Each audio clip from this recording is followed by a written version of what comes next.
I will tell you just something I've discovered. I've been doing this for 21 years, and I found that our most successful clients typically find a way to get to one event a year. And they always tell me, they say, you know what, I've been putting it off, but coming to that really recharged me, recalibrated me, refocused me, and I met some good people. And you become the average of the 5 people you spend the most time with.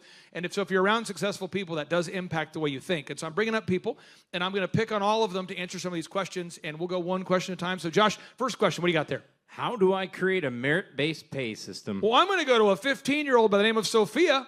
Let's get her a mic real quick. Can we give her a mic there, Josh? Josh, she's right there next to you. Oh, yeah, she is. Okay. This is Sophia, and her and her mom, Karime, they came to a conference. How long ago did you first come to a business conference?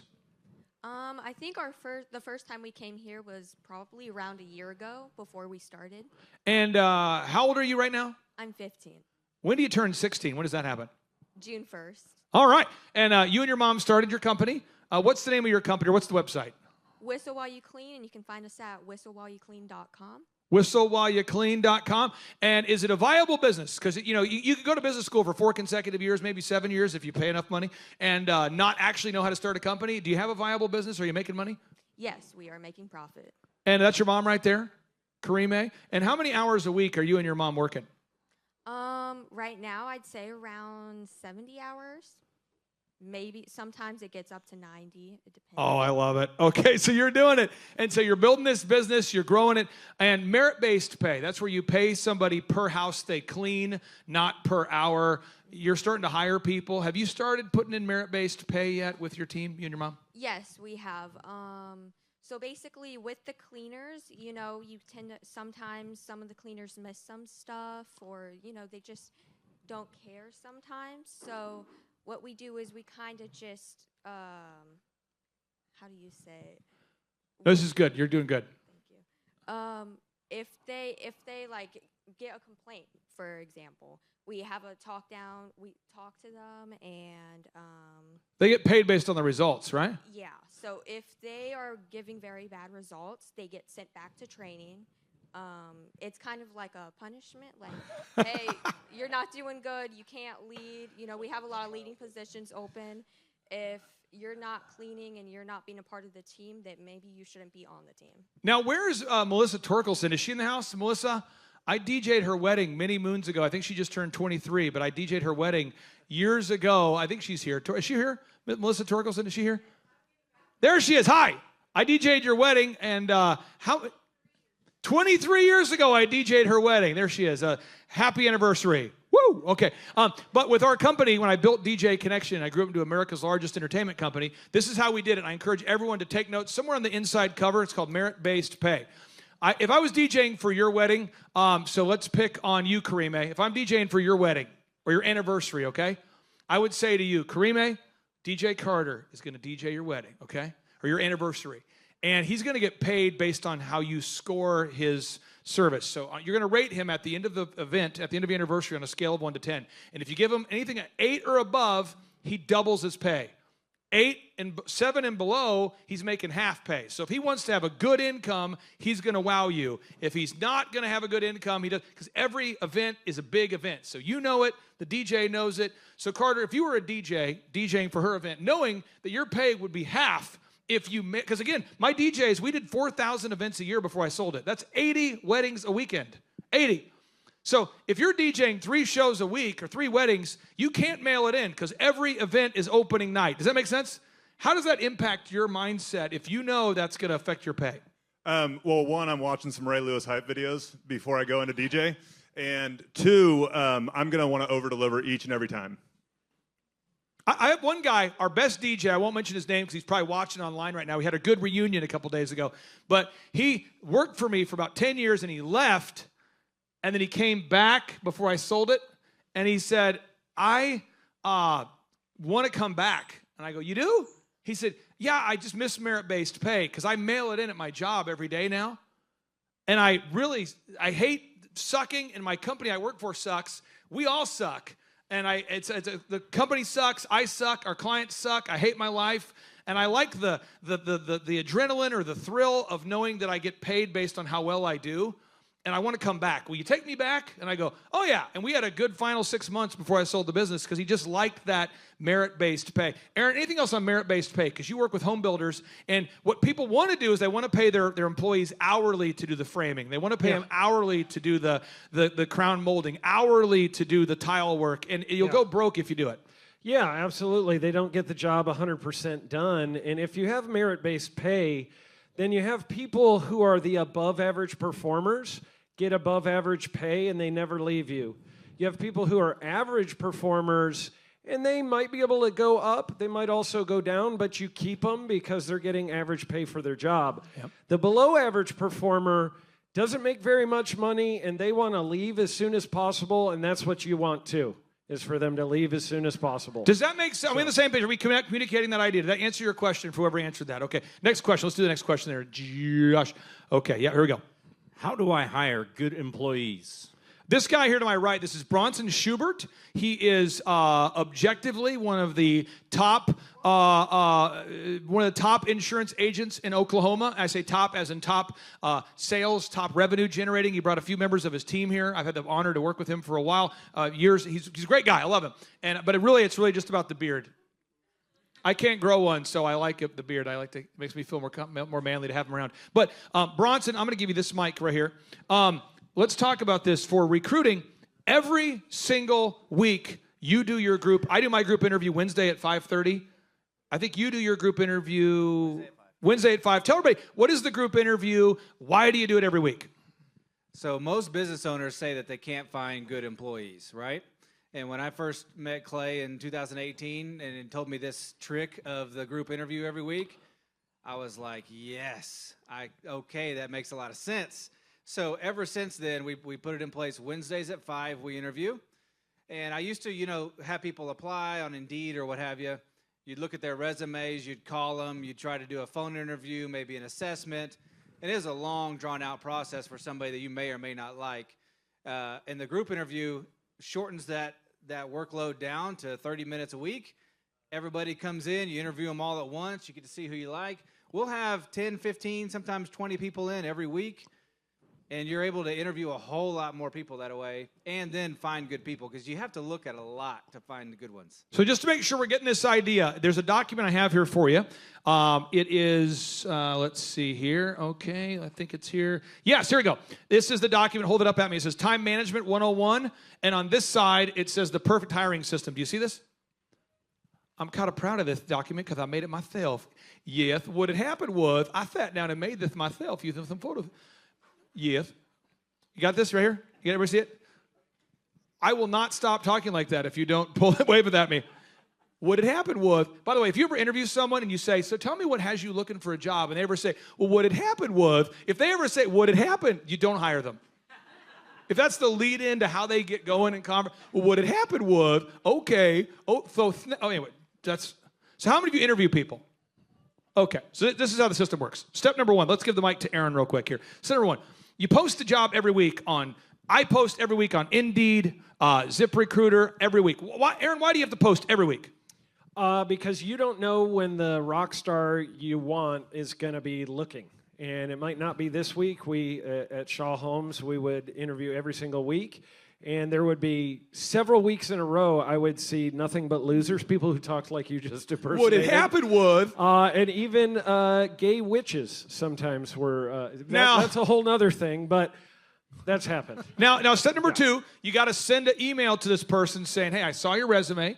I think you might be a good fit. You have to do it every week, okay? And you need to call them and say, hey, I'd like to interview you, and then pick your time. I do Wednesday at 5:30, Josh, because I don't want people to have to leave their current job and pretend like they're going somewhere else to interview for me. I don't want to start off with a cognitive dissonance energy there. Josh, why, if you interview people at 5:30, why is that going to work if it's after work? Why does that work? Well, you're going to see good quality candidates who they're already good enough to get a job. They're just looking for a better job. There it is. Now, Bronson, let's talk about that. We're going to get everyone's feedback on this. 5:30, you do it at 5. Why do you have to do it the same time every week? Every week, same time. Well, your business to be successful, you've got to have a lot of things like on routine and on, a cadence, if you will. And so one of those cadences is the weekly group interview, and it's just very important. That way nothing else gets scheduled over it and you miss it. You know, just nothing gets scheduled at Wednesday at 5 for me except for the group interview. Pass the mic down to Wes Carter. Wes Carter is the legal eagle. I have paid this man more money than I've paid anybody here. Unless Brian Wiggs is in the house. That's our home builder. I like that guy too. And I love Wes. And how many of you work with someone and after you pay him, you hate him? Come on. You know, you thought you liked somebody, you had them go ahead and do some home remodeling for you, now you hate them. Who knows what I'm talking about? I like him more because I've paid him. Great guy, winnersking.com. Don't not use them because I'm endorsing them, but they're great. I worked with Wes for a long time. But Wes, how often when you work with a business owner are they dealing with an HR issue, an employee that, you know, faked an injury, let's say? Well, it's a lot. I mean, especially a lot of the ones that end up in claims, litigation. It's employees that probably should have never got hired in the first place or weren't let go soon enough.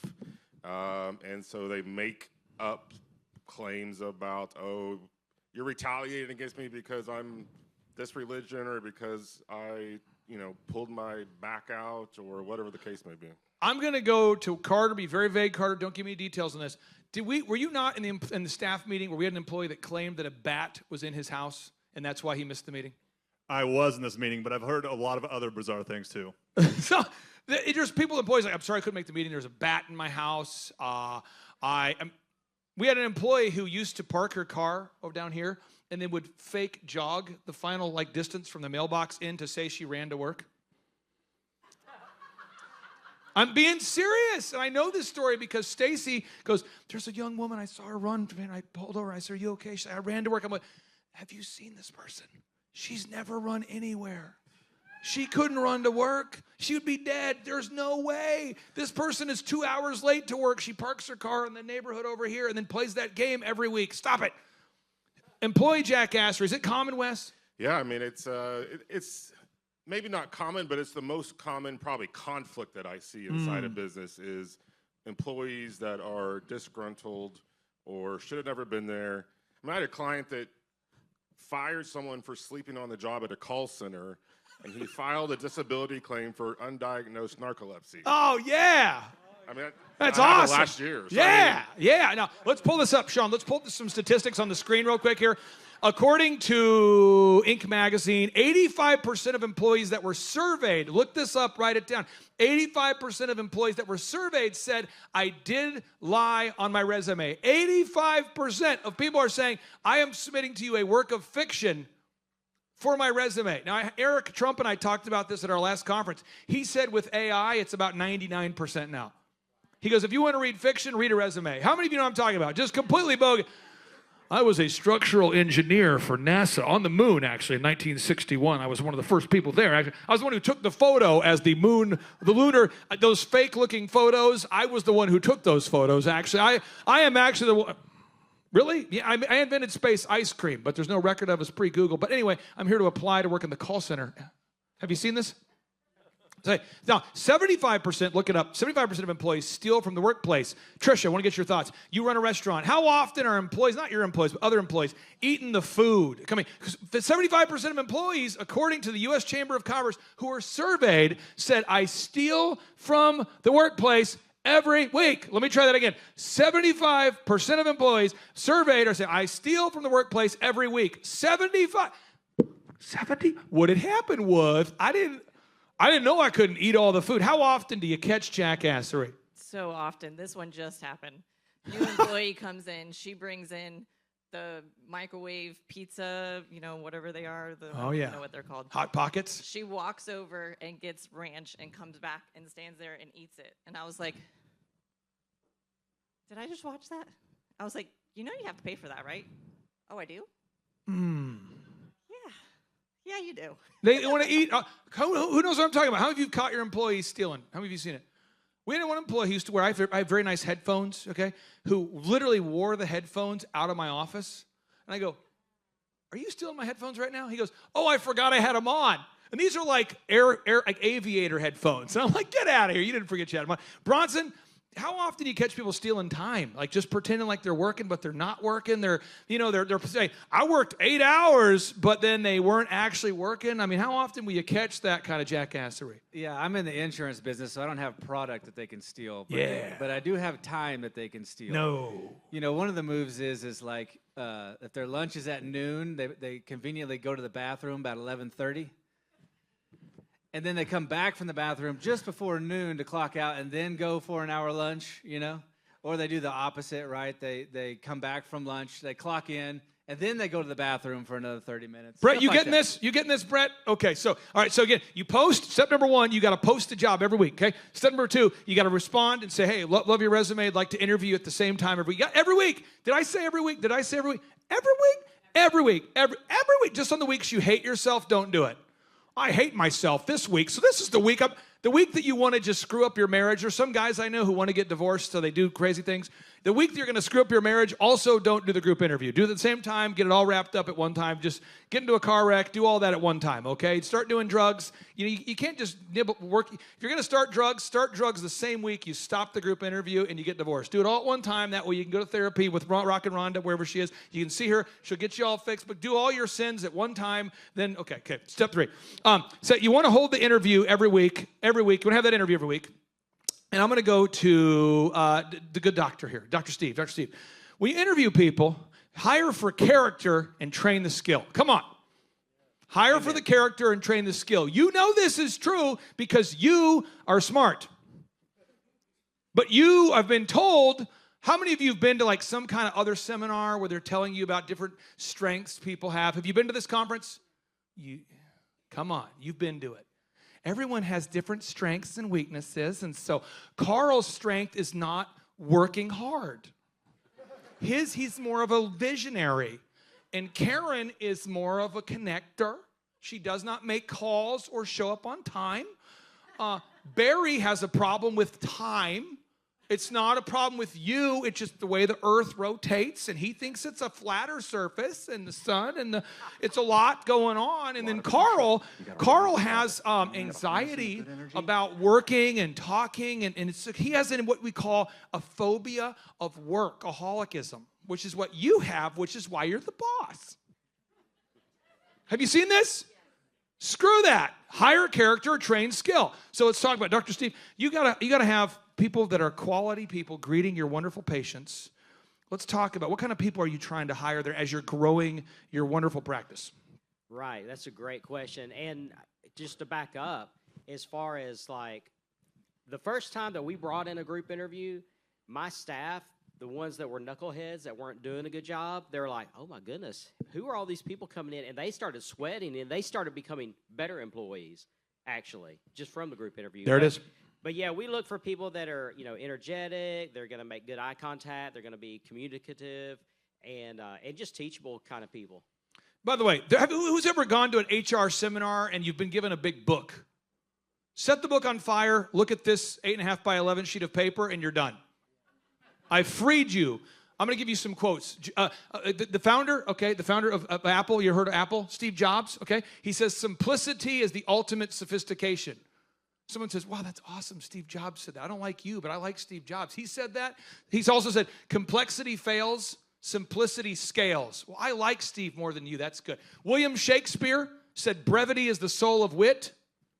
I'm just saying if it's complicated, people can't do it, okay? So just keep it simple. Moving on here. Now, the group interview might say, what questions do I ask? Aaron, let's do that real quick. Let's do a group interview, okay? Let's do the interview. Right. And we're going to interview, you showed up, Josh, at the interview. You're there. Okay. Carter, you're there. I'm going to do the interview right now. And Aaron and I, it's a weird situation, but we're both hiring right now. We used to do this for Shaw Homes. We did. And we got candidate Sophia. You're a candidate. You're a candidate. You're a candidate, okay? And we're conducting the interview, okay? Here we go. Yep. I'm Clay Clark. This is Aaron Antis. He runs Shaw Homes. I don't, but we're hiring tonight. And by the way, there's normally about 30 people that say they're going to be there. There's normally like 5 that show up. True. To the interview. What kind of a sick person misses the interview? What the? In Tulsa Public Schools, they now spend $23,000 per student on education. and the product they're producing is jackassery. But let's continue. So, all right, so here we go. So then we're here to hire, and so what we're going to do is Aaron is going to answer questions. I'll answer questions. Josh, Carter, Sophia, what questions do you have for us about working at our workplace? Yes, Carter, what question? When can I take a paid vacation? When's the quickest I can do that? We don't really believe in paid vacations, Carter. Next. No, I'm just kidding. But they'll ask that question. Yeah, in my mind, I actually have canceled you out at this point. In his mind. Be in my mind. But I'm going to say something like, we have a probationary period of about 90 days. After 90 days, you'll begin to have some of those benefits, and you'll accrue that time overtime. Next question. Sophia, what questions do you have about working in this work environment? Pass the mic to her, please. Here we go. Sophia, what question do you have? How much am I getting paid? And this is what happens, okay? And for the sake of time, this is what happens, okay? The whole interview process should take me 20 minutes. And then we go, well, hey, and if you think it's a good fit and we think it's a good fit, we're going to schedule time for you to shadow at the workplace. Yep. And then that way you can come to the workplace, meet the coworkers, see if it's a good fit. And that is the entire process, okay? It's not I'm not reading fictional resumes all day. I'm not looking at personality tests. I'm not overanalyzing it. This is how it works, okay? So we're moving on here. Now, step number 4, okay? After the group interview, you want to schedule those quality candidates to shadow. Bronson, when people shadow, do you ever get the weird vibes like, man, this guy might kill us? Yes. We try to obviously not have weird shadows, but then sometimes the true person comes out in the shadow, and we're like, oh, no. And we tell them we're going to allow a shadow for up to 2 hours. We've kind of, up to, maybe. It could, but not be that long. That way, if it's like really bad, we just send them on home. Now, I'm going to tell you a story. It's a true story. I thought it was a great story. Aaron won't like the story. We'll pass the mic to Tricia to react to this, and then we'll go back to Aaron here. We did a group interview one year, and I found this man who showed up, who he talked like this, and he says, so I'm just wanting to know, what questions would you have? If I were to work at Shaw Homes, what would I be doing there? And he talked like this, and I thought, that's interesting, the way he enunciates the S's, and that's exciting for him. It's fabulous. So, okay. So I'm like, well, if you worked at Shaw Homes, you would be doing this and that and yada, yada. So let me ask you, now what would we be doing? Now, he's standing next to a person, and their shoulders are touching, and both these men are dressed in witch hats. Okay, first of all, this was the week that I wasn't able to be there, and Clay ran it by himself, and he thought it would be really hilarious to schedule shadows for me to have these people come in. So then, and so I go, so when you say we do everything together. We're codependent. We have a relationship where I'm more of the provider and he's more of the nurturer. And I'm like, what? So I'm like, your friend here, does he have questions? And he's more, I have a question. He talks like that, like over masculine. I have a question. What will you do to provide security for my partner? And I'm like, well, Shaw Homes is a great place for people like you who want to. He started selling it to them really good. 2 people that want one job is primarily what we do. And I'm not kidding. I'm not making any of this. It's a true story. I said, so what is your background? Well, I write for a Wicca page. There's a page for witches and warlocks, and I'm an editor, and I help people summon the demons and all this. I'm going, wow, it's amazing skill set you have. And this person is wearing a cape. And a witch hat. And a black pointy witch's hat. And a collar with like points on it. Yeah, and the boots and Marilyn Manson. The beautiful people, the beautiful da-da-da-da-da. And you can just hear Marilyn Manson, in the background. It's just you can hear the demon. And rather than going, I don't know if it's a good fit, what I said is Aaron Antis, who couldn't be here tonight, he would love to work with you. I know this because I know him. And when you two want one job, and I called my wife and I said, Vanessa, I've given Aaron Antis the best gift ever. Yeah, it was great. She said, what is the gift? I said, I cannot speak of it. I will wait. I called Aaron. Aaron, I'm waiting for it to detonate. I'm waiting. It's an ultimate practical joke. I called Aaron. I said, Aaron, is it your birthday? He's like, oh, no. There's a gift tomorrow. You're going to have the 2 best candidates you've ever had, Aaron. Yeah. They're going to come. And he's like, okay, cool. And we've been doing the hiring for a while for Shaw. Yeah. And he calls me. Do we have a photo of this, Sean? Do you have You know what? I got to find it in my phone. We will get it in a little bit. I'll send it to Sean. I did actually. I went into my security cameras and took a screenshot off of the photo because I thought nobody's ever going to believe this actually happened unless I have a picture of this when these people walked in. It was. Now, do you have it there, Sean? I think you can find it in Dropbox somewhere. Now, you had a person who brought an animal that was like a squirrel. We'll talk about this in a second. Trish, have you ever had a weird person come to the interview? I just want to help somebody. This is therapy. Anybody weird come to a job interview? All the time. Like, what's the weirdest you could think of recently? Well, I mean, the weirdest incident was this one guy. This is all that you've been talking about. Like, you set the schedule, it's the same time every time, blah, blah, blah. Anyways, this one candidate kept asking to reschedule. And then all of a sudden I get a message, I can be there at 9:30 tonight. I'm like, great, but we're not there. So then I get another message 2 days later saying, can I come by now? And I was like, well, we're actually here, so might as well just come by now because we're starting another restaurant. So, and you're a cook and you're hard to find, so come on over. He walks in during a group interview and sits down and goes, I'm here for an interview. And I was like, yep, that's it right there. Go ahead, sit down. He'll meet with you afterwards, one-on-one. He gets all antsy, squirreling around and everything. I get a phone call that I have to take and walk off, and he's looking to see if I'm watching him. Next thing you know, he's gone. The next day, He I won't get go away. a message and says, can I still get that one-on-one interview? This happens. So if you don't do this, you're going to be meeting one-on-one with psychologically impaired people over and over. Who's done that? Come on. I used to have 80 disc jockeys. To find 80 disc jockeys, I have to interview like 800 psychologically impaired people.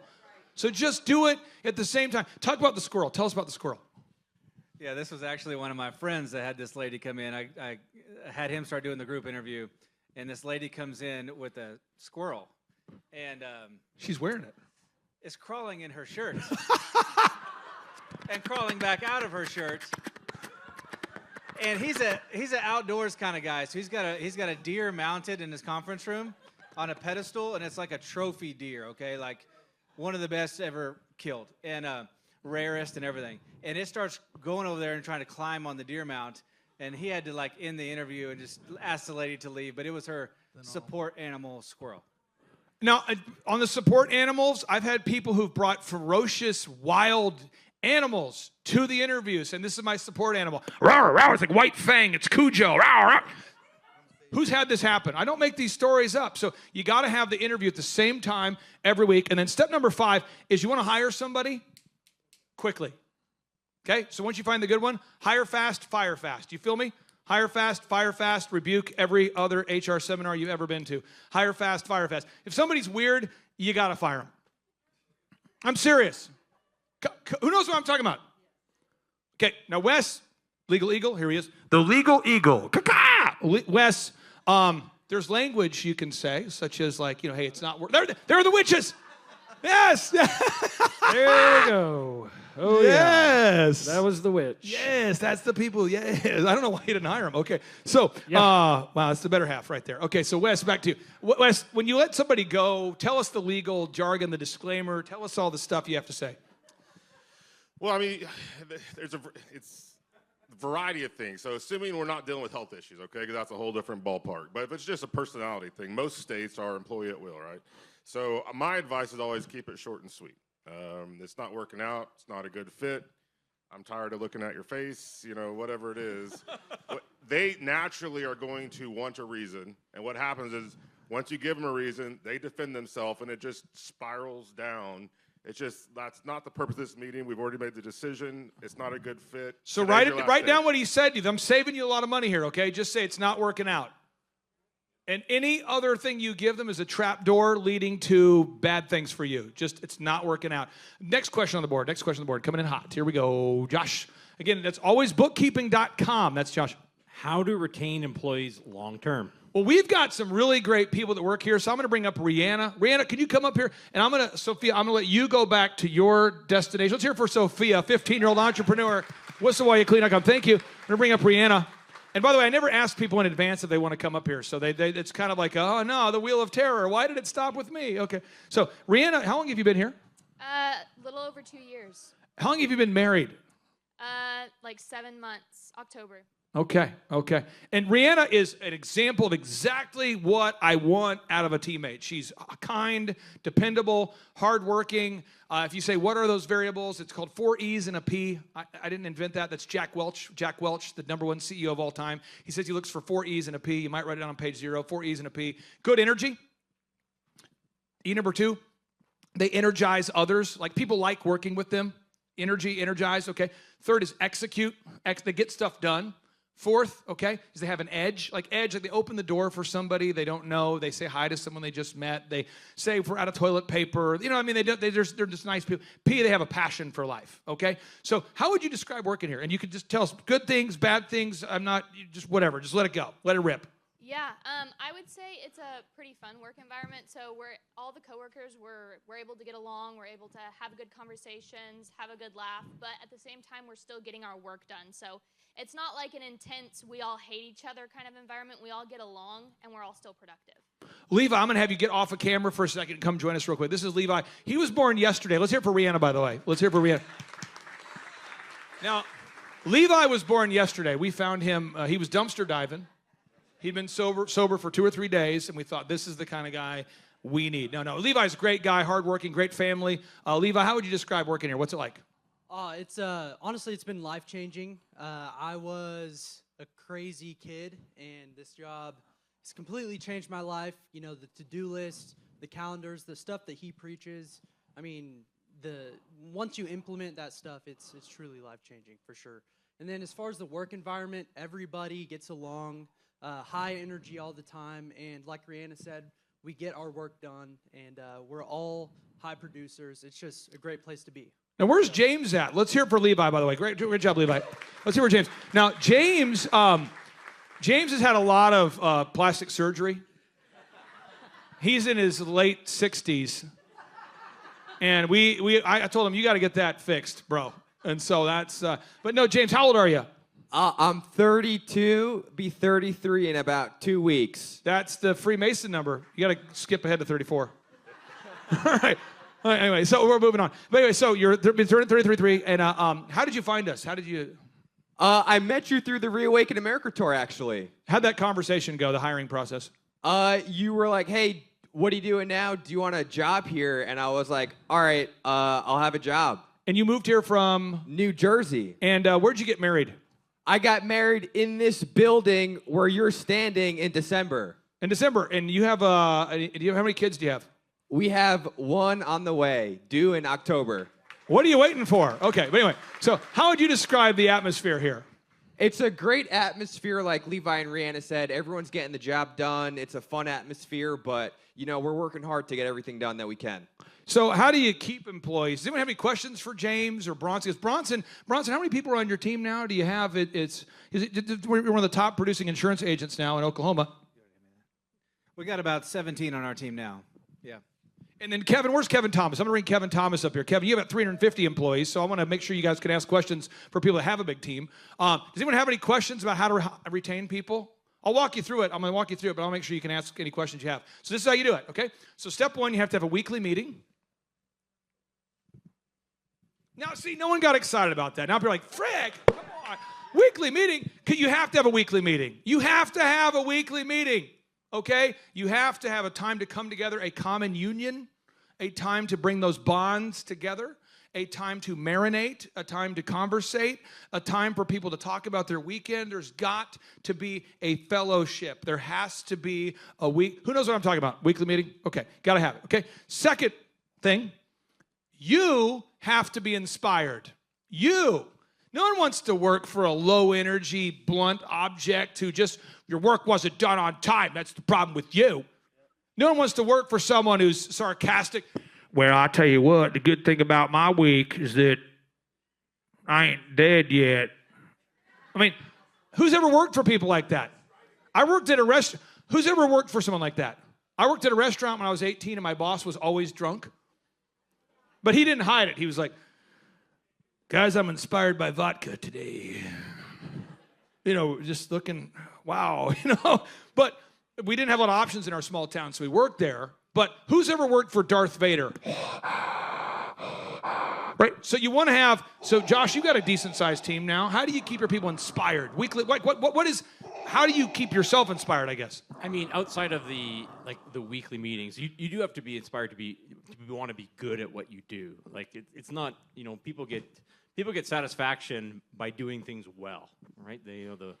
And I think the important part is when you set your financial objectives, you got to make sure that they're high enough that the people working for you can hit their financial objectives inside of your system. So it's not good enough just to hit your financial objectives, because you'll continue to cycle out your good employees. You have to aim higher in order that their financial objectives can be met underneath you. So if you're taking notes somewhere on page 0, got to have a weekly meeting with your staff every week. Got to have it. You got to have it. I don't care if you have a staff of I remember when I started DJ Connection, I had my first weekly staff meeting with a guy named Gareth. It was just Gareth and I. Who's ever had that staff meeting where it's you and one other person? That's fun. Gareth, we're going to start having a weekly meeting. We're turning some things around here. The culture's weird. And Gareth, like, well, bro, I don't know why we have to have a weekly meeting. We're always next to each other. I'm like, you're not understanding. I've read every John Maxwell book there is to read this weekend, and we're going to have a weekly meeting, Gareth. Okay, can we just do it now? No, we're going to book a time different from now. Okay, so you have a weekly meeting, okay? You got to be inspired, and you have to have a daily huddle. Daily huddle. Kevin, you got to have a touch point with your people. Pulse check, pulse check, pulse check. Why do you have to have a daily huddle? Our general manager has a daily huddle with our admin team, and we have weekly meetings with sales, weekly meetings with our ops team. I just think it's important to keep communicating and keeping the culture, whatever culture you set for your company, you have to reinforce that culture at every single meeting. James, you're here every day. Final question for you. Why do you got to have a daily huddle? Why do you have to have some kind of daily touch point? You got to keep that momentum high. It's got to keep going. Every single day. You got to have a daily huddle. Every day. Okay, next question on the board. And by the way, James, thank you. Let's hear for James. Yeah. Thank you. Yeah. Okay. Any ideas on how to eliminate or deal with spam phone calls? Yeah, I do. I'll get into that real quick. Bronson, we'll go to you here. I go back to that pride thing. I'm not attacking you if you want to get rid of spam, but I'm just being real. I like spam. You see my sign out there? It says no weak solicitation.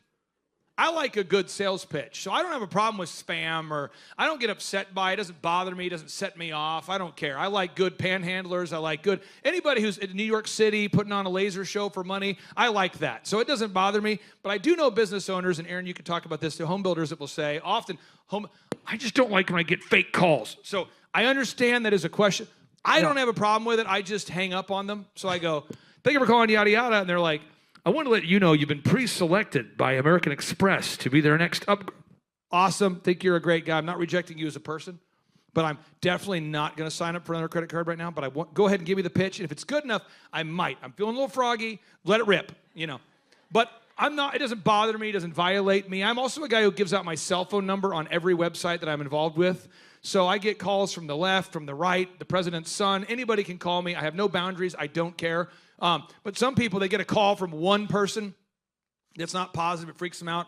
I've also got literally dozens of death threats on the Reawaken tour. They don't bother me. If it happens, I get to go meet Jesus faster. Awesome. Okay, so Bronson, how do you do a spam? What do you do with spam? Spam. My employees answer the phone, and then they kind of know the normal spam calls.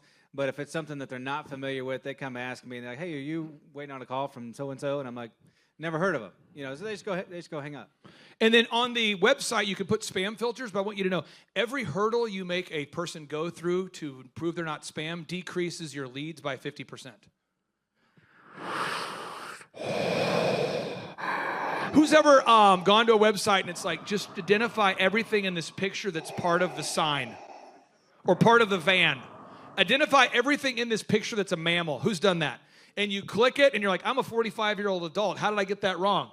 Have you seen that? And you're like, frick. Have you ever tried to do that where there's like spam filters or answer, and it's kind of a riddle? 4 + 4 = 8 ? And you're like, is that a question? I hit yes. Do I hit no? So you go yes, and then somehow you misread it, and who knows what I'm talking about? So most people just don't fill it out. So every spam filter you add cuts your leads in half. So I'd rather take the spam as a part of the trade-off of more leads. That's me personally. Aaron, you got something you want to add to I was just going to say, we have builders who, it's like they get spammed, yeah, right? They get a bunch of these phone calls, and they're busy enough wearing a bunch of hats that it makes them want to stop answering their phone, not knowing that one of those they think is spam could be a sale, which could earn them $50,000 to $150,000 in profit. There it is. And so they pass up on that because they're trying to avoid spam. It's like, answer your phone. And I also get, on the flip side of that, they say, I'm hoping you can bring me a lot of leads, but I don't really want any of those calls to get through to me unless they're ready to purchase at that point. And it's like, no, you have to go through what I call yards after contact, right? Like a football player. Like, you got to push through the bad lead and try and turn it into a good lead sometimes. Sometimes you have to qualify them and get them to the finish line. So. Next question coming in hot. Next question coming in hot. Here we go. And by the way, I'm going to bring up Steve real quick. Steve, I'm going to bring up here. And Kevin, let's hear it for Kevin Thomas, Multi-Clean. Thank you, Kevin. And by the way, again, during the break, talk to this man. He is a source of wisdom. He manages 350 plus employees. Pray for him and talk to him. Okay, next, yeah. Can you translate this stuff into a not-for-profit biz? Yes. And by default, every business is a not-for-profit. Yeah, you can. All of it. Yeah, all of it. I mean, there's nothing that we've talked about that doesn't. I work with a lot of churches. I can say one thing that you make a profit. Don't give me that. Well, there's a lot. I will say. I'm saying this. Wes can't say this. Wes wouldn't say this. I'm not even saying this, but other people might say this. In nonprofits, sometimes there's a culture where they don't want accountability. Wes wouldn't say this, nor am I saying this, but other people might say this. There are people who are intentionally run a nonprofit because nobody knows what they're doing with their money, and that, no, I cannot help. But if you want to be accountable, then we can help you. Yeah, next, go for it. How to survive startup, including budgeting, only no biweekly system, but daily ranges, variable, all over the place, capital management, chaos. Well, you got to have a tracking sheet. And one thing I love about Steve is a fun personality. Fun personality. Steve's a fun person. We've been friends for a long time. I appreciate that. Longer than Aaron. He's like holding back. I introduced him. Okay. Nothing before. I love it. You guys are going to work that out today. Okay, so the thing is, though, with Steve, though, I've known him for a long time. And can I share about the whole, can I share, though, about the whole sobriety thing? Can we talk about this? Yeah, of course. So Steve came into my life, and he had said, hey, I lost my job, and I wanted to turn my life around. And he said, before I start working with you, my wife and I would like to take you out to dinner. So we went to a restaurant, it was an Italian restaurant, 91st and Yale. I don't think that restaurant's there anymore, but Russo's. Yeah. And his wife, I said, so how can you, Sally, his wife, I said, can you tell me about, because Steve was saying he's gone through some stuff. And she goes, yeah, he used to do a lot of substances. And so I called the police and put him in jail. And I'm going, I just met these people. True story. And I'm like, you put your husband in jail? She's like, yeah. And he's just looking for some mentorship. I got to get out, though. But I mean, he's looking for some mentorship, and he's a really great guy. Love him, but he needs some mentorship. And I think about a month before you called me, and then to now, you've never had alcohol since then? Yeah, I started in December. I think I actually quit in June of 16, June 6th, 6/6/16. Whoa, Antichrist. Yeah, settle down with the third temple there, dude. I was really good at drinking. Anybody else really good at it? Do your friends tell you? That's a sign. Okay. So, but Steve is very self-aware. I encourage you to write that down. You just somewhere have on to page 0. find other things to get addicted to, like Lamborghinis. There it is. And airplanes and jewelry. Do not trade. It's tough. You might trade addictions. Don't get coke and hookers. That's not a good trade-off. Steve, is this AI? I quit drinking. Are you really this jacked? What's that? Are you really you like jacked? that? I'm not going to take my shirt off, but yeah, that's it. Come on, you guys bro. like that? That's wow. ridiculous. Also, Okay. Round of applause. Zoom in on my nipples. Stop it. Okay, so what I like about Steve, though, and I want to make sure we get this, is Steve's very self-aware, and I encourage you somewhere to write that down on page 0. I want you to rate yourself real quick, okay? If on a scale of 1 to 10, if 10 is you have all the leads in the world on the inside cover, there's only 3 areas we're going to rate yourself in. If on a scale of 1 to 10, if 10 is you have all the marketing in the world, if 10 is the best marketing ever, if that's you, just put a 10. If 0, you need some help, okay? 10's the best, 0's the worst. Marketing, okay? That's offense. The second part is defense, okay? Defense is accounting, finances, legal, systems. Rate yourself on a scale of 1 to 10. If 10 is the best, You know, you're great. 0, not so good, right? All right? And the final area is special teams, like a football team. Offense, defense, special teams. Special teams is 10, you have great teammates. And 0 is it's like Beavis and Butthead. I mean, Sodom and Gomorrah. It's a terrible thing. And what Steve does, which is uncomfortable for many people, is Steve is very aware of where he's not doing well at.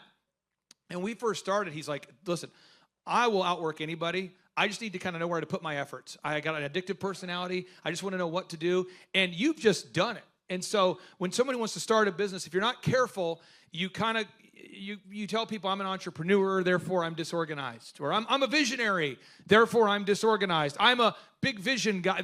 People will give that. They'll accept that in a social setting. Like, oh yeah, you're just disorganized because you're an entrepreneur. But that doesn't work. To build an organization, you have to be organized, okay? Every billionaire I've had on my show, every multimillionaire, they're all organized. And if you're not organized, that's a problem. So we got to fix it. So Steve just said, I need to know the plan, but he's going to diligently do it. He just needed the plan. You know what I'm saying? But Steve was aware of that. Steve, can you talk about self-awareness? Because, again, you're very aware, which I love, which I also think is the key to humor, by the way. But go for it. Yeah. Well, I think, when I became aware that I tend to do things to the extreme, then I had to start focusing on positive things. Like when I quit drinking, I needed a positive vice. That's what I'm like, okay, well, I get addicted to stuff, so what can I get addicted to? And so some people will pick, I don't know, other things like golf. I picked Lamborghinis, so I got addicted to Lambos. Now I'm on to airplanes, and I kind of like, you trade a positive addiction. But for me, I work 7 days a week, and I love working, but I have to have an outlet to have some fun, of like some things that I enjoy doing. And so I just try to integrate those in, but then I systematize everything in my life so that when I am doing the fun stuff, I'm usually always working. I've got like a relationship, like Aaron and I flew out to North Carolina, had a great time, and met a builder while we were out there, which one of the salespeople just texted me, right? I'm getting ready to go call her. And so I just design my life around those positive habits that help me make money, where before I would sit at the bar at Ridge Grill at 9 o'clock at night and have a ribeye, and I was 245 pounds, and then I'd have about 5 crowns or 6 vodkas or whatever it was, and I'd drive home like an idiot, right? And so because if I drank on Monday, I would drink on Tuesday, and it was just because I was bored, I think. And so what Clay helped me do is get some direction and some focus on that. And so we spent a lot of time, and if you're new with Clay, it's like he'll describe it as it's like a rocket taking off, like the fake moon landing and the fake Artemis thing that's going on right now about how we're circling the moon. Bullshit, but whatever. There's a lot of like fuel, actually more fuel than you can actually put in the thing to get to the moon, but whatever, that's a whole nother thing. But a lot of effort to get your business off, right? But now I meet with Clay on Tuesdays. I actually have a meeting for one business at 7 and another one that's supposed to be at 8, but we're usually done by 7:30. And then the other business starts at 7:30 because we're in orbit. So we're just kind of making little course corrections. But early on, for us to get top in Google, I got up at 6 o'clock in the morning and recorded a podcast with an employee who was terrible. Just so we're clear, I told Steve to be top in Google, you need to have like 1,000 pages of content. And Steve goes, 1,000 pages of content? I go, yeah. He goes, what's the best way to do that? I said, well, you could record a podcast that no one listens to, and we could transcribe it. But just so we're clear, you need to write this down. You can't use AI to write your content because Google flags it as duplicate, okay? So Steve was going, so I have to record 1,000 podcasts that no one listens to? I go, yeah. And he's like, well, how long would that take? I go, well, it's probably 20 minutes per show, and 1,000 times 20 minutes. He goes, I'll see you at 5 every day. And so every morning he would come into the studio at 5 a.m. and record every single day until he hit top. And once he hit top, he's like, I am not doing another podcast ever again. So, Bronson, I want to talk about this for a second. Just being organized, okay? What's the importance of being organized, developing that cadence for your business?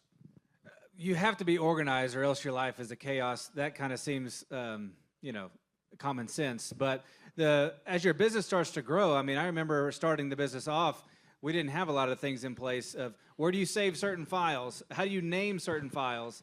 Clay showed me like a nomenclature document, like the one sheet he showed you for the group interview. And I was like, dude, that's genius. And so now everybody names documents the same, saves them the same way. All the time that saves when you need to go back and get stuff, it's stuff like that you learn here that you don't learn other places, that are actual stuff you take back and implement that make you money and save you a lot of time. Next question. I think just going back to that budgeting part, though, Clay. Yeah. Strictly, it's really important to know that break-even point. Like, that really is that budget when you're first starting out. If you know that break-even point, you know what sales you have to make, and if it's not practical, sometimes you have to understand what your minimal viable product is so you don't overshoot. Right? Quasi rant on this for a second. How many of you have gone out to eat and the food was incredible, and if you weren't careful recently, you're like, you could just keep eating all day or all night because it was so good? Kind of a fun story. Eric Trump, I helped him write his new book, called Under Siege. And somebody who bought a book was entered in for a chance to win a dinner with Eric and I. And so the winner, we did dinner at Mar-a-Lago, and Eric provided, check this out, a tomahawk steak buffet and a lobster buffet and a shrimp buffet there's like 6 of us. And I'm like, I could probably eat 65 ounces of steak right now. I think I could do this. I'm like thinking, but you get to a point where you're like, okay, I'm good, right? Okay. So with your life, you want to figure out your number, your break-even point for your life, and you don't need to keep acquiring things you can't afford to impress people you don't know. Does that make sense? You don't need to keep acquiring things that you can't afford to impress people you don't know. Also, back to our haircut chain, I only have 3 locations because I only want to have 3 locations. We have 47 great employees that work there, and I don't want to have 407 employees to impress people I don't know. So you want to figure out where your goal is. I don't want to be a multi-billion-dollar company to impress people I don't know. Okay, so that's how I do it. Let's go to the next question. We got. How do I grow a business from ground zero? Carter, that's what we do a lot. That's what you do. So you get on the phone, and we guide a client down the path. Can you talk about the nature of guiding a client down the path? And we'll take a break here in 5 minutes. But talk about the guiding a client down a path who's maybe has no sales or low sales. How's that process? Yeah, well, you have to get your branding up first and start getting leads, and then you have to find your sales conversion system. And all you're doing at the end of the day is finding a problem and finding a solution for that problem and figuring out how to scale it and get it in front of eyeballs. A lot of wisdom you just said there. You said we got to generate leads. Mm-hmm. I want to make sure we're clear. You've got to generate leads or you won't succeed. Who knows what I'm talking about? And then with Bronson and I, we really don't ever talk about leads. Bronson, why don't we spend much of our time, or any of our time, really talking about leads at this point, now that you've got the systems? Why are we not talking about how do I get anyone to call me ever? Because we've built it to where now we have leads flowing in all the time. And so, now we make sure we still get Google reviews every week, still upload content, but it's so much easier now. We just kind of systematically upload pictures, videos, stuff like that, get reviews, and then the leads keep coming. Back to Trisha. I'm going to go to Trisha and then Dr. Steve and Wes. With your businesses, and we're blessed with the opportunity to serve. But by the way, that's Bronson's office. Look at that video Sean found. That's Bronson's office there on the screen. We're blessed to work with all you guys with your businesses. But Trisha, with your company, you just opened up your 2nd breakfast restaurant. And most of our conversations I have with you and your wonderful husband are now about systems and hiring great people, and it's not really about how to make the phone ring anymore. Why is that not the case? Because it rings. It rings. Makes sense? Okay, so to quote Forrest Gump, the great philosopher, one less thing to think about. Okay, so we don't have to think about generating leads once we have, but I have to be relentlessly hammering to get leads until we get leads. Does that make sense? Because nothing else is relevant. Wes, let's talk about Winners and King. WinnersKing.com. Again, great law firm. I don't get paid a commission to refer them. Although I've asked, they said they legally can't do it. Whatever. But the point is, WinnersKing.com, I use them. But you guys, your phone rings off the hook now. When Eric Trump came to me and said, hey, could you help me write my book? I said, yes. And he said, do you know of a literary agent that I could use? And I said, boop, boop, boop, boop, boop, boop. Wes Carter, Tom Winters introduced you guys. And so Eric, you guys represented Eric's books. They were his literary agent. You guys do a great job. That's what you do. Why do you not spend your day now at Winners King talking about generating leads? Well, we've gotten that momentum to the point where, you do a good job for someone, people like Clay, other people that we've tried to go outstanding effort to do a good job for them, then they send you people, right? And there's a snowball effect eventually when you get that momentum going. But that Clay Clark, man, he is one character. It's a good word for him, character. Yeah, that is it. Good, driven, smart. And I've never met a guy who was so hyper all the time. He's doing so much good. And then I met his mother, and she just says, she just lets him be Clay Clark. So he's endorsed by his mother, and he's doing magnificent work. So it was great meeting you out there and all the people that he surrounds himself with. Clay Clark starts his days at 5 o'clock in the morning. Oh, You know, it's incredible. Yeah, he's like he's a machine. He's a machine. but his, I have problems with my company starting at 9 o'clock. Yes, hundreds of people showing up at 5 a.m. in Tulsa, Oklahoma. Man, he's a leader of a leader. He's a fantastic young man. No, he is. He is. And it's for the folks that aren't familiar with you and probably few and far between, I first came across you, gosh, probably 15 years ago or maybe even 20. Clay Clark is here somewhere. Where's my buddy Clay? Clay's the greatest. I met his goats today. I met his dogs. I met his chickens. I saw his compound. He's like the greatest guy. I ran from his goats, his chickens, his dogs. So this guy's like the greatest marketer you've ever seen, right? His entire life, Clay Clark, his entire life is marketing. I heard about it on the podcast. Started listening to the podcast, became a fan, and then figured out about the workshop. I own an insurance and financial services agency, and I was hoping to learn from the workshop systems and processes. I'm big on systems and processes and always learning better ways to run a business more efficiently. The atmosphere's second to none. It's a high energy, really cool atmosphere to be around. Contagious, I would say. Just something every entrepreneur, I think, would appreciate and love. I'd say humorous, high energy, and full of substance, which I think is the key. A lot of business coaches or seminars maybe are high on motivation and making you feel good, but don't have a lot of substance that you can take back and implement, the following Monday, where his does. Man, there's a lot of valuable things. I'm gonna say, this is my second workshop. The first workshop I took back really the importance of a group interview. I used to spend hours and hours interviewing people, screening resumes, and that saving my time on that part is valuable. It was that and then the sales scripting that have been two major things just so far. Man, I think they're missing out on, expert advice from somebody who's been there, done that, built companies, has learned a lot of lessons. That's what I'm always looking for, is somebody that I can learn from that's ahead of where I am.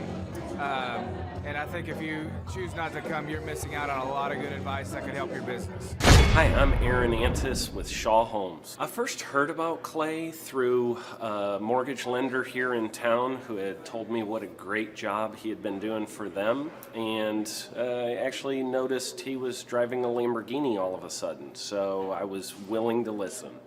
In my career, I've sold a little over $800 million in real estate.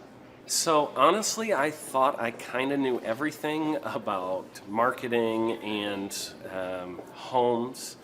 And then I met Clay, and my perception of what I knew and what I could do definitely changed. After doing $800 million in sales over a 15-year career, I really thought I knew what I was doing. I've been managing a large team of salespeople for the last 10 years here with Shaw Homes. And we've been a company that's been in business for 35 years. We've become one of the largest builders in the Tulsa area, and that was without Clay. So when I came to know Clay, I really thought, man, there's not much more I need to know, but I'm willing to listen. The interesting thing is our internet leads from our website has actually, in a 4-month period of time, has gone from somewhere around 10 to 15 leads in a month to 180 internet leads in a month. Just from the few things that he's shown us how to implement that I honestly probably never would have come up with on my own. So I got a lot of good things to say about the system that Clay put in place with us, and it's just been an incredible experience. I am very glad that we met and had the opportunity to work with Clay. So the interaction with the team and with Clay on a weekly basis is honestly very enlightening. One of the things that I love about Clay's perspective on things is that he doesn't come from my industry. He's not somebody who's in the home building industry. I've listened to all the experts in my field. Our company has paid for me to go to seminars, international builder shows, all kinds of places where I've had the opportunity to learn from the experts in my industry. But the thing that I found working with Clay is that he comes from such a broad spectrum of working with so many different types of businesses that he has a perspective that's difficult for me to gain because I get so entrenched in what I do, I'm not paying attention to what other leading industry experts are doing. And Clay really brings that perspective for me. It is very valuable time every week when I get that hour with him. From my perspective, the reason that any business owner who's thinking about hooking up with Thrive needs to definitely consider it is because the results that we've gotten in a very short period of time are honestly monumental. It has really exceeded my wildest expectation of what he might be able to do. I came in skeptical because I'm very pragmatic, and as I've gone through the process over just a few months, I've realized it's probably one of the best moves we've ever made. I think a lot of people probably feel like they don't need a business or marketing consultant because they maybe are a little bit prideful and like to think they know everything. I know that's how I felt coming in. I mean, we're a big company that's definitely one of the largest in town. And so we kind of felt like we knew what we were doing. And I think for a lot of people, they let their ego get in the way of listening to somebody that might have a better or different perspective than theirs. I would just really encourage you, if you're thinking about working with Clay, I mean, the thing is, it's month to month. Go give it a try and see what happens. I think in the 35-year history of Shaw Homes, this is probably the best thing that's happened to us. And I know if you give them a shot, I think you'll feel the same way. I know for me, the thing I would have missed out on if I didn't work with Clay is I would have missed out on literally an 1,800% increase in our internet leads. Going from 10 a month to 180 a month, that would have been a huge financial decision to just decide not to give it a shot. I would absolutely recommend Clay Clark to anybody who's thinking about working with somebody in marketing. I would skip over anybody else you were thinking about, and I would go straight to Clay and his team. I guarantee you're not going to regret it because we sure haven't. My name is Danielle Sprick, and I am the founder of D Sprick Realty Group here in Tulsa, Oklahoma. After being a stay-at-home mom for 12 years and my 3 kids started school and they were in school full-time, I was at a crossroads and trying to decide what do I want to do? My degree and my background is in education, but after being a mom and staying home and all of that, I just didn't have a passion for it like I once did. My husband suggested real estate. He's a home builder, so real estate and home building go hand in hand, and we just rolled with it. I love people, I love working with people, I love building relationships. But one thing that was really difficult for me was the business side of things, the processes and the advertising and marketing. I knew that I did not have what I needed to make that what it should be. So I reached out to Clay at that time, and he and his team have been extremely instrumental in helping us build our brand, help market our business, our agents, the homes that we represent. Everything that we do is a direct line from Clay and his team and all that they've done for us. We launched our brokerage, our real estate brokerage, 8 months ago. And in that time, we've gone from myself and one other agent to just this week, we signed on our 16th agent. We have been blessed with the fact that we right now have just over 10 million in pending transactions. 3 years ago, I never would have even imagined that I would be in this role that I'm in today, building a business, having 16 agents. But I have to give credit where credit's due. And Clay and his team and the business coaching that they've offered us has been huge. It's been instrumental in what we're doing. Don't ever limit your vision. When you dream big, big things happen. I started a business because I couldn't work for anyone else. I do things my way. I do what I think is in the best interest of the patient. I don't answer to insurance companies. I don't answer to large corporate organizations. I answer to my patient, and that's it. My thought when I opened my clinic was I can do this all myself. I don't need additional outside help in many ways. I went to medical school. I can figure this out. But it was a very, very steep learning curve. Within the first 6 months of opening my clinic, I had a $63,000 embezzlement. I lost multiple employees. Clay helped us weather the storm of some of the things that are just a lot of people experience, especially in the medical world. He was instrumental in helping with the specific written business plan. He's been instrumental in hiring good quality employees, using the processes that he outlines for getting in good talent, which is extremely difficult. He helped me in securing the business loans. He helped me with web development and search engine optimization. We've been able to really keep a steady stream of clients coming in because they found us on the web. With everything that I encountered, everything that I experienced, I quickly learned it is worth every penny to have someone in your team that can walk you through and even avoid some of the pitfalls that are almost invariable in starting your own business. I'm Dr. Chad Edwards, and I own Revolution Health and Wellness Clinic. Clay, my honor to be on your show, and thank you for all you do. I hear the ripple effects from you are good ripple effects. You know what I mean? People rave about what they learned from you, so congratulations. And we went from expecting maybe 250,000 this year to we're at 400,000. Hi, I'm Kelsey with K&D's Woodward Finishing. I'm business owner at 23.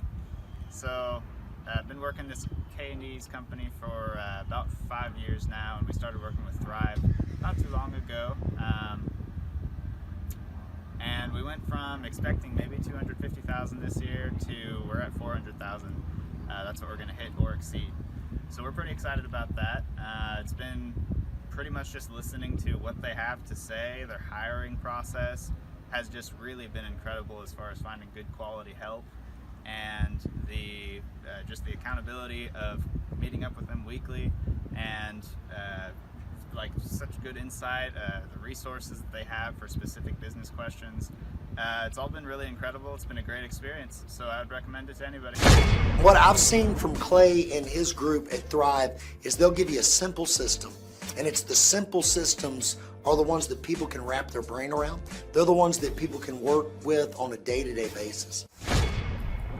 Hi there, my name is Stephanie Pipkin. I am 24 years old and I own Black River Falls Cleaning Services.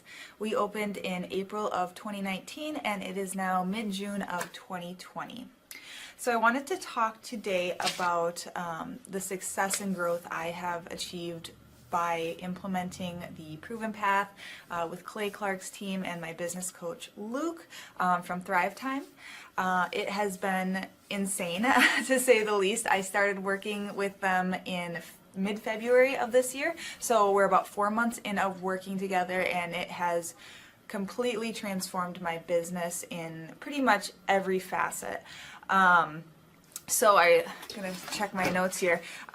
So in 4 months, my leads have tripled. I was getting probably like 2 leads a week. Now I'm getting more in the like 10 to 15 leads a week. I have doubled my number of employees. I'm now hitting the highest revenue weeks in the history of the company, week to week it seems like. We went from about 6 appointments today as our highest in February to now 14 to 15 appointments a day. And hiring quality employees has become much simpler and less stressful by using their systems for hiring. I typically only get maybe 2 complaints a month, if that, and everybody shows up to work. I just have really high quality employees now, especially in something people typically consider a high turnover type of work, you know, cleaning houses, cleaning businesses. I have amazing employees now, and I get rid of the ones who are not so amazing and bring on new ones because of, you know, group interviews interviews and interviewing every single week. It's just been great, and I don't waste as much time on low quality candidates anymore. And your coach will hold you accountable. I mean, which I love. Again, the tough love is really great. You know, Luke's like a stern father figure, but he's also nice, but also stern when he needs to be when I'm being lazy and not doing the things that I know I need to do because I don't want to do them. So that's just great. Worth every penny. I mean, I'd pay him $1 million a month if I can, and maybe someday I'll be able to, but I would just say go for it. If it seems like a good fit, just go for it. Do what they say, even if you think it's stupid or ridiculous, just do what they say because it'll work. You know, people, when they look at my business, you know, people in my town, they think I'm lucky. They think I'm just, you know, things just happen for me. And, you know, maybe I am lucky, but it has a lot to do with hard work and, you know, perseverance and, you know, working till you cry sometimes. That's just being an entrepreneur, which if you're a business owner, you understand that.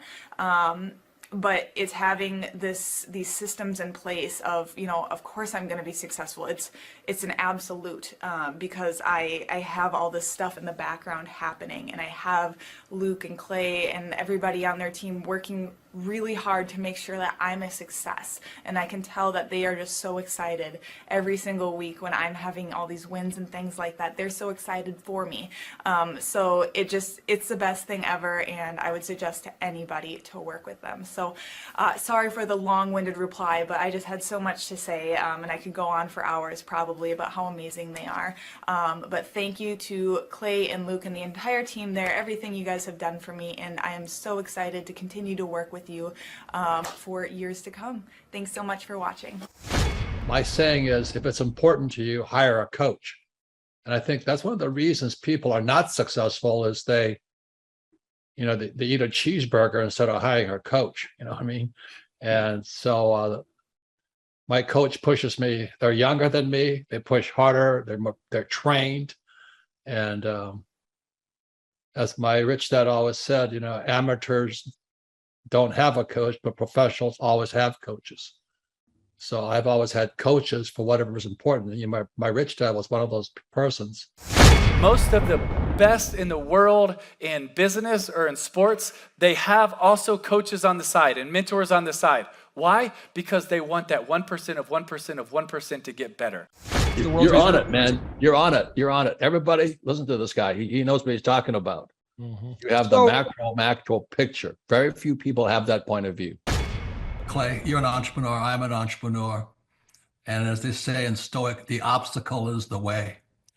And so if you let these pinheads get in your way, you're in trouble.